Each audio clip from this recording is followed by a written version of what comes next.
Assalamualaikum warahmatullahi wabarakatuh. Perkenalkan, nama saya Muhammad Slamet Nur Widodo SPDI. Saya adalah mahasiswa PPG PAI Daljab 2025 Batch 2 di LPTK Universitas Negeri Palangkaraya dengan nomor peserta 62719400321 NIM 25426732136. Saya mengajar di SMP Islam Nurul Ihsan. Pada hari ini, Kamis, tanggal 9 Oktober 2025, saya akan melakukan praktek pembelajaran untuk memenuhi tugas uji kinerja atau UKIN dengan model pembelajaran Project Based Learning atau PJBL di kelas 8. Dengan materi ibadah dengan disiplin dan penuh harap kepada Allah Subhanahu wa taala serta peduli terhadap sesama melalui sholat gerhana, istisqa dan jenazah. Berikut video praktek pembelajaran saya, selamat menyaksikan.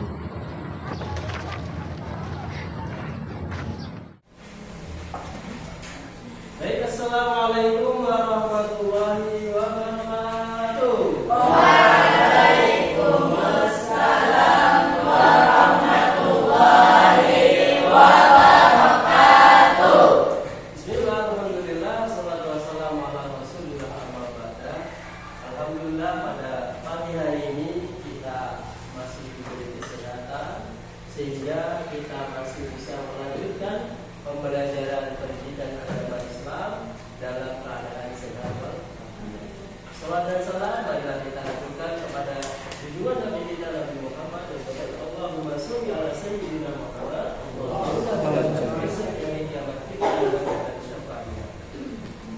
Baik anak-anak sekalian, apa kabarnya hari ini? Alhamdulillah, luar biasa. Allahu Akbar. Yes. Alhamdulillah, semua dalam keadaan sehat ya, karena sehat itu mahal ya. Ya, banyak orang yang sakit di mana dia mengeluarkan duit yang lumayan banyak. Saya lihat di rumah sakit di sana beberapa orang sakit itu ada yang sehari 2 hari habisnya nggak 1 juta 2 juta, bahkan puluhan juta agar dia bisa sembuh. Untuk itu, mari kita mensyukuri nikmat sehat ini dengan melakukan kegiatan-kegiatan positif. Salah satunya adalah kalian sebagai pelajar yaitu belajar kita ini. Nah, untuk keberkahan atau untuk mendapat ridho dari Allah, pelajaran pada pagi hari ini, mari kita sama-sama berdoa. Berdoa akan dipimpin oleh ketua kelas kalian yaitu Robi. Silakan Robi.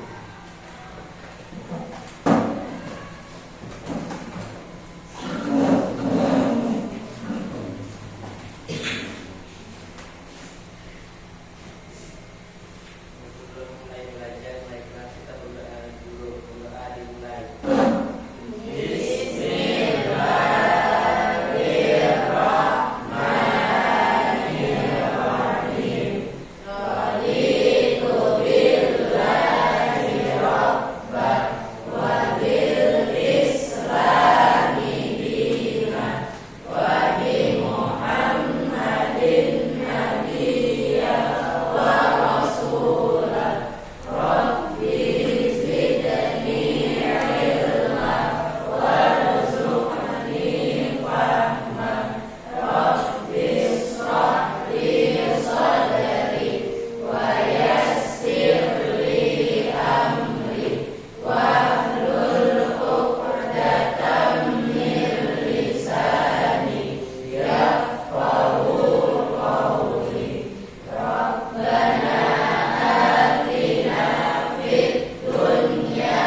Muhammad Irwan,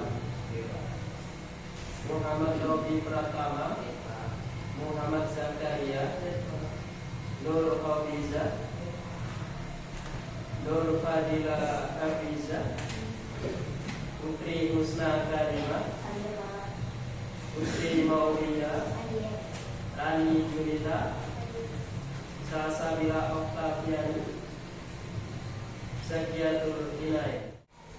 Murid-murid sekalian, minggu kemarin kita telah mempelajari rukun iman yang ketiga. Apa? Iman kepada kitab-kitab Allah. Kitab-kitab Allah itu ada berapa jumlahnya? Ada 4. Yang pertama kitab terus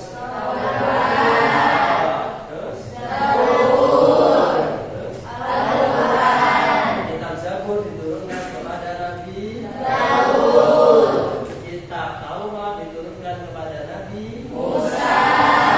Kitab Injil diturunkan kepada Nabi Isa.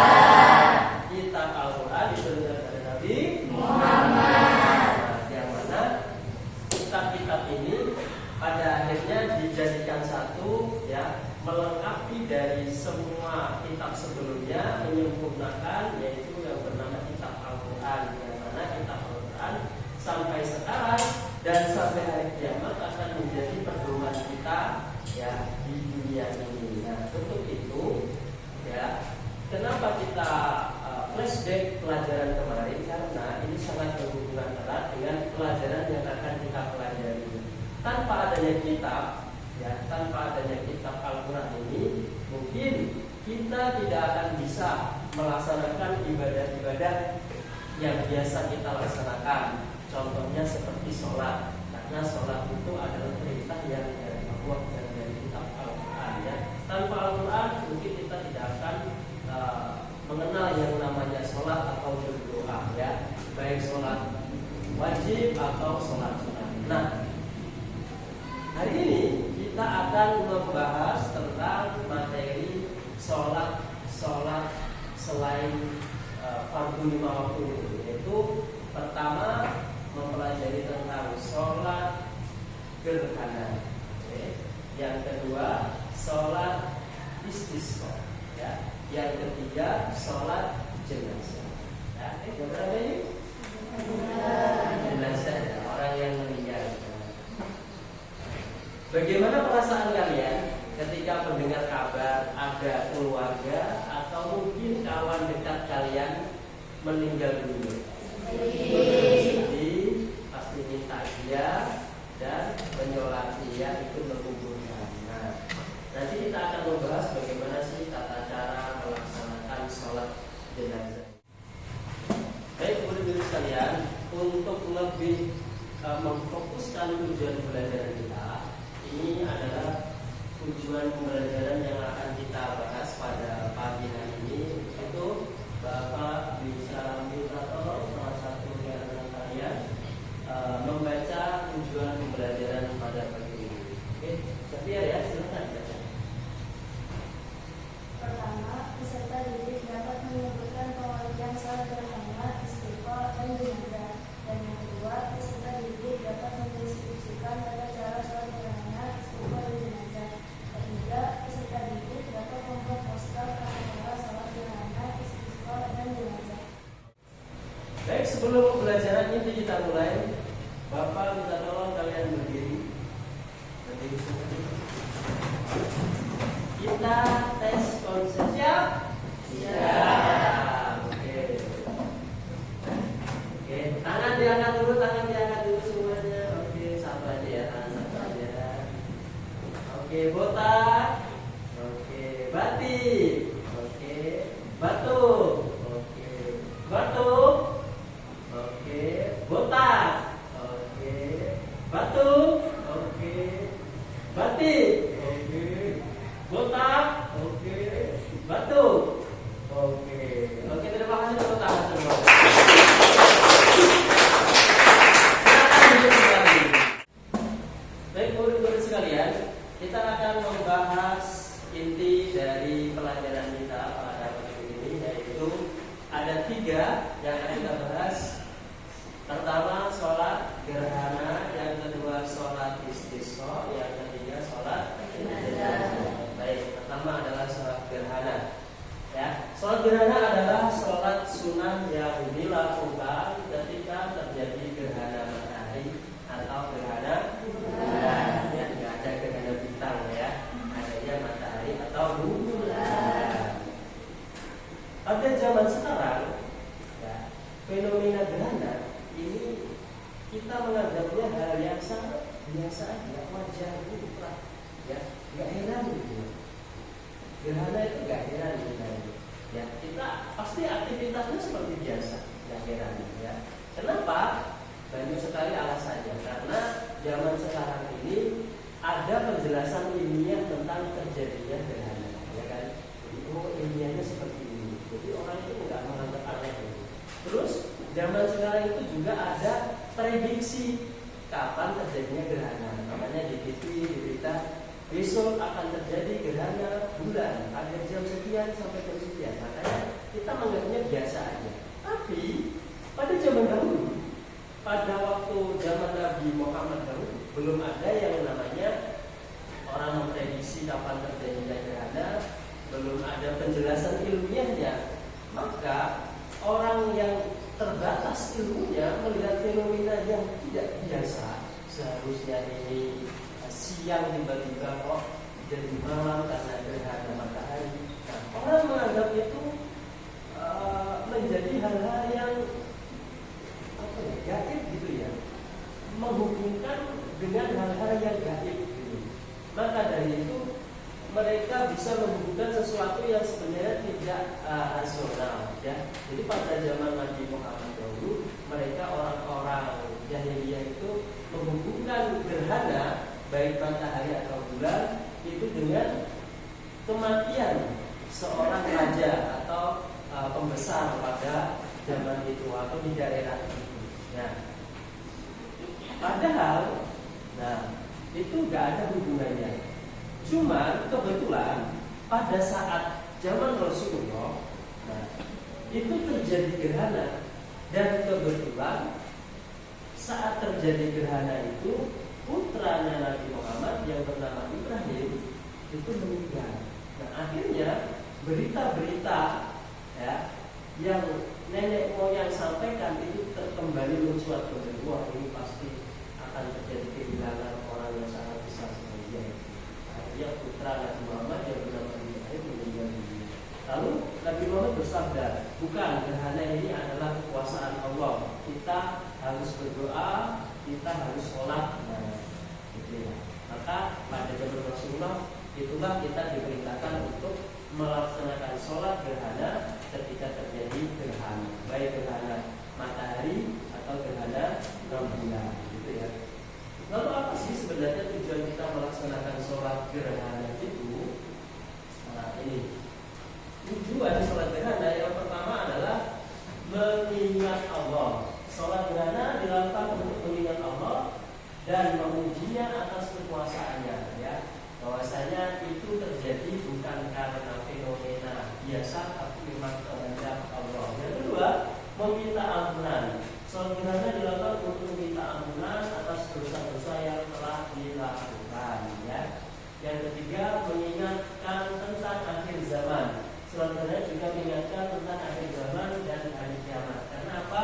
Ini fenomena yang nggak tiap hari. Nah, seperti halnya nanti di akhir zaman, kayak matahari terbit dari arah barat, itu adalah fenomena yang ganjil juga. Maka gerhana ini juga fenomena yang ganjil. Itu kita sebagai seorang muslim ketika melihat fenomena gerhana, kita selayaknya melakukan kesunahan yang telah dilakukan Nabi Muhammad, yaitu melakukan sholat gerhana. Gimana sih tata cara sholat gerhananya? Nah, ini Bapak akan menampilkan apa saja sih rukun-rukun atau tata cara sholat gerhana. Ini pertama, ini kita niat. Yang kedua, takbiratul ihram. Yang ketiga, membaca dan gerakan sholat kayak sholat biasanya. Cuma perbedaannya, sholat sunnah biasa sama sholat sunnah gerhana ini ada perbedaan yang sangat menonjol, ya.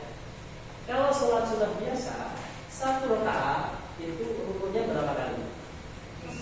Satu rakaat rukunnya berapa kali? Satu kali. Sujudnya berapa kali? Dua kali. Ya, satu rakaat ya. Satu rakaat rukunnya sekali, sujudnya dua kali.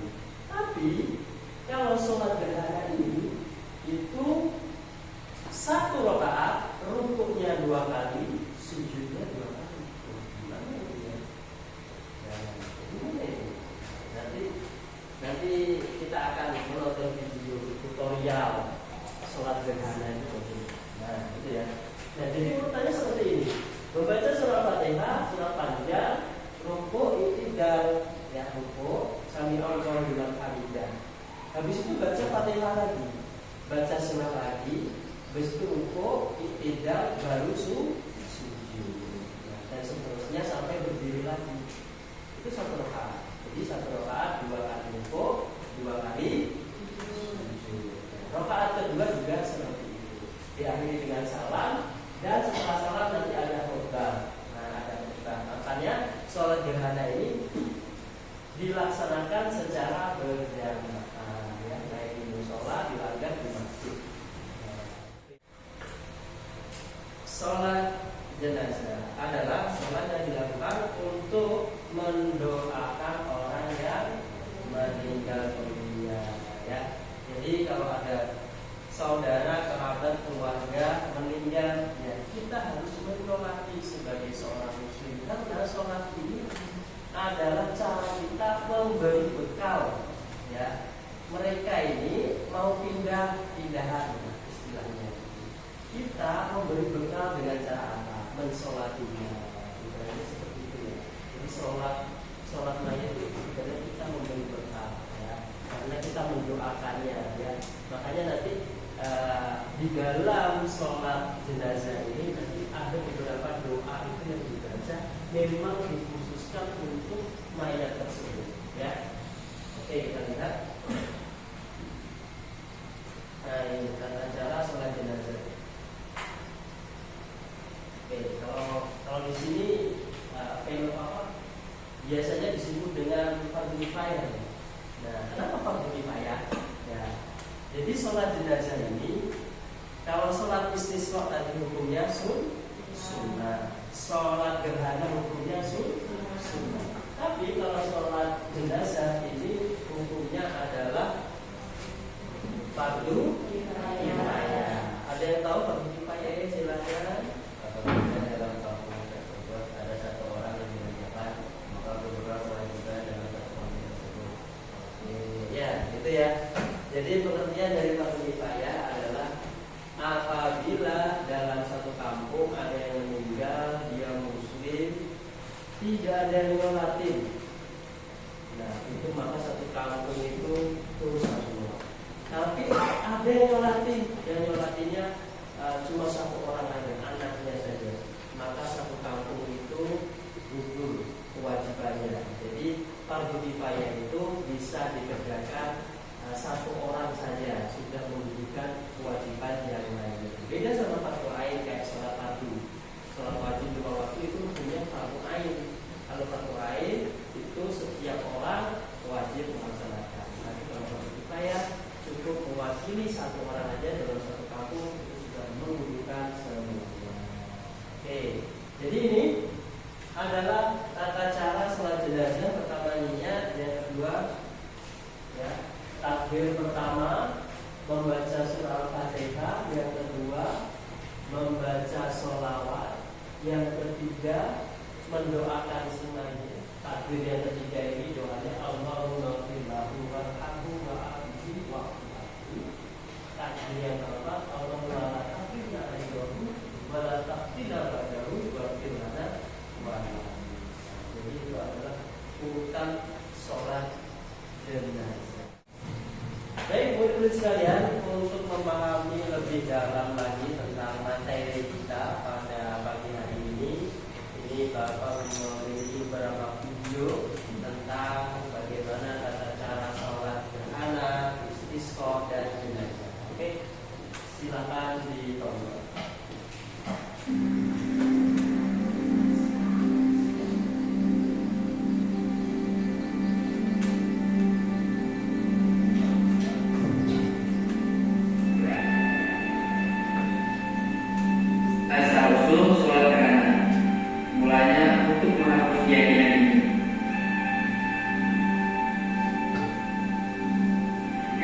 kalian melihat gerhana tersebut, matahari atau bulan, maka bersegeralah untuk melaksanakan sholat.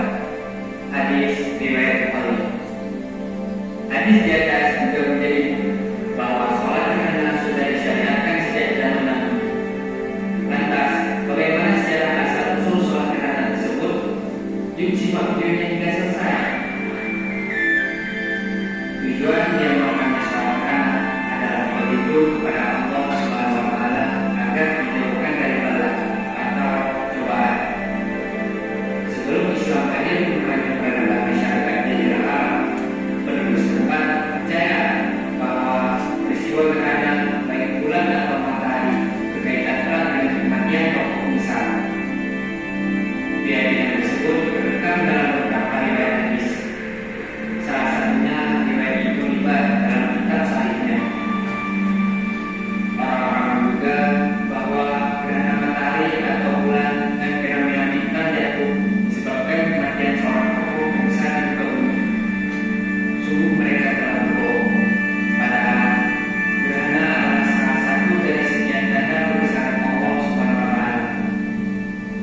Bahkan dalam satu riwayat ada momen di mana satu-satunya anak Nabi Muhammad SAW dari Maria al-Hibiyah bernama Ibrahim meninggal tepat bersamaan dengan peristiwa gerhana matahari. Pada masa Rasulullah pernah terjadi gerhana matahari, yaitu di hari meninggalnya putra beliau Ibrahim. Orang-orang lalu berkata, gerhana matahari ini terjadi karena meninggalnya Ibrahim.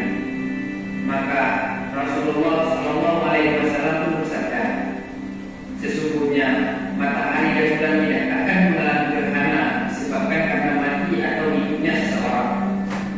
Jika kalian melihat gerhana, maka sholat dan berdoalah kalian kepada Allah. Hadis riwayat Bukhari. Adapun awal bulan disyariatkannya sholat gerhana, ada perbedaan pendapat di kalangan ulama. Misalnya, Syekh Al-Qaradawi mengatakan bahwa sholat gerhana dilaksanakan pada tahun ke-10 Hijriah bertepatan dengan kematian Ibrahim putra Nabi. Sementara para ulama mengikuti mazhab Syafi'i menyatakan bahwa sholat gerhana matahari pertama kali disyariatkan pada tahun ke-2 Hijriah, sementara gerhana bulan pada tahun 5 Hijriah. Adapun hikmah disyariatkannya sholat gerhana.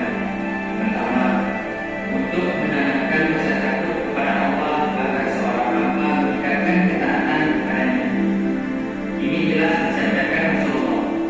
Sesungguhnya matahari dan bulan adalah dua tanda dari tanda-tanda kebesaran Allah, dan keduanya tidak akan mengalami gerhana disebabkan karena mati atau hidupnya seseorang. Akan tetapi dengan peristiwa itu Allah Ta'ala ingin membuat para hambanya takut. Lebih jauh, dengan disyariatkannya sholat gerhana secara langsung mengatakan di terjadinya dugaan mereka bahwa gerhana berkaitan dengan kematian seseorang dibantah dan mendorong peradaban masyarakat ke arah pembuktian sains, bukan keyakinan berdasarkan tahayul semata. Wallahu a'lam.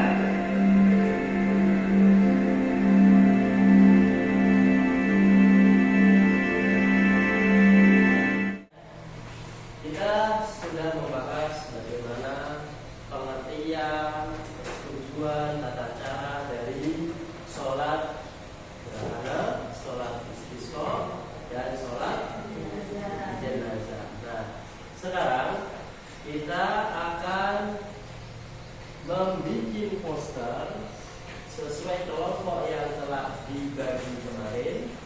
Ya. Ada yang bikin poster tata cara sholat gerhana, kelompok 1. Ada yang bikin poster tata cara sholat istisqa, kelompok 2. Ada yang bikin tata cara sholat jenazah di kelompok 3. Untuk itu, silahkan kalian siapkan peralatannya dan silahkan dikerjakan. Bismillah, apa yang kedua? Bismillah.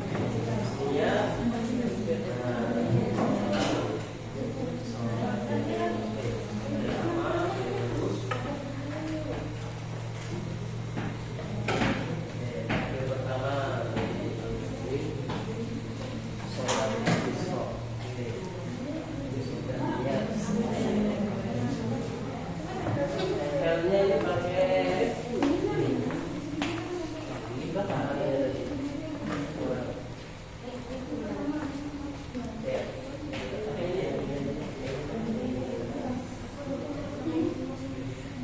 Oke, dikreasikan semenarik dan sebagus mungkin yang lebih hasilnya bagus untuk dilihat dan tidak miss konsepsi saat orang-orang membaca.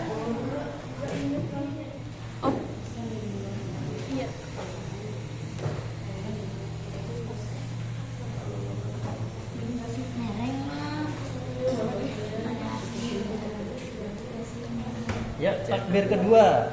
Mana bacaan takbir kedua ini? Orangnya nggak ada ini.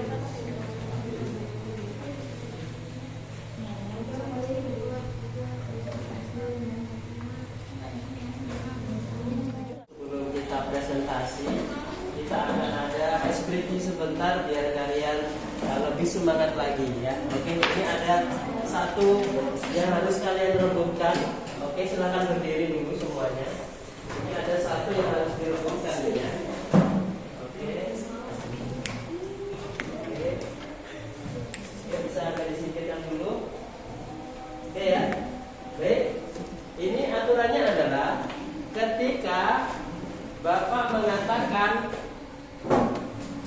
sakit, Bapak mengatakan sakit, kalian pegang kepala kalian. Kalau Bapak mengatakan sikut, pegang sikut kalian. Kalau Bapak mengatakan sikat, ambil ada di sana. Oke ya, bisa dipahami ya. Itu hanya satu saja. Silahkan diperhatikan. Oke, ditaruh tengah-tengah. Oke, siap. Oke, konsentrasi. Sakit, sakit, sakit. Sikut. Oke. Sikut. Sakit. Sikut. Sakit. Sikut. Sikat. Selanjutnya presentasi dimulai dari kelompok 1 tentang tata cara sholat gerhana. Silakan maju ke depan. Silakan maju ke depan kelompok 1. Semuanya ya.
Bagus ya, paham semua ya tata cara tentang sholat gerhana. Oke, kasih tepuk tangan untuk Bapak.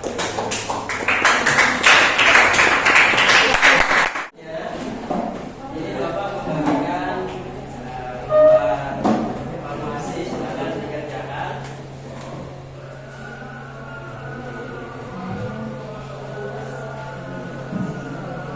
Ya, silakan dikerjakan.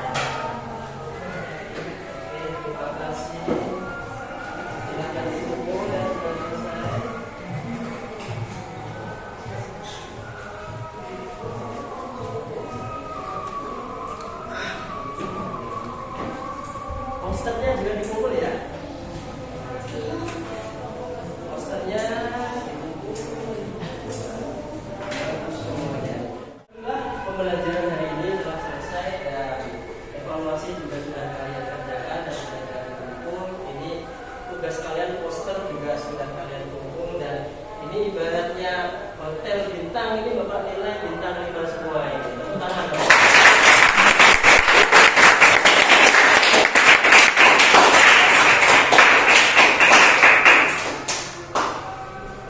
Baik, kesimpulan pada pembelajaran pada kali ini adalah bahwasanya kita sebagai hamba Allah ini diperintah untuk berdoa, untuk sholat. Jadi selain sholat fardu, ada sholat sunnah, ada sholat yang fardu kifayah yang mana untuk mendoakan orang lain, ya.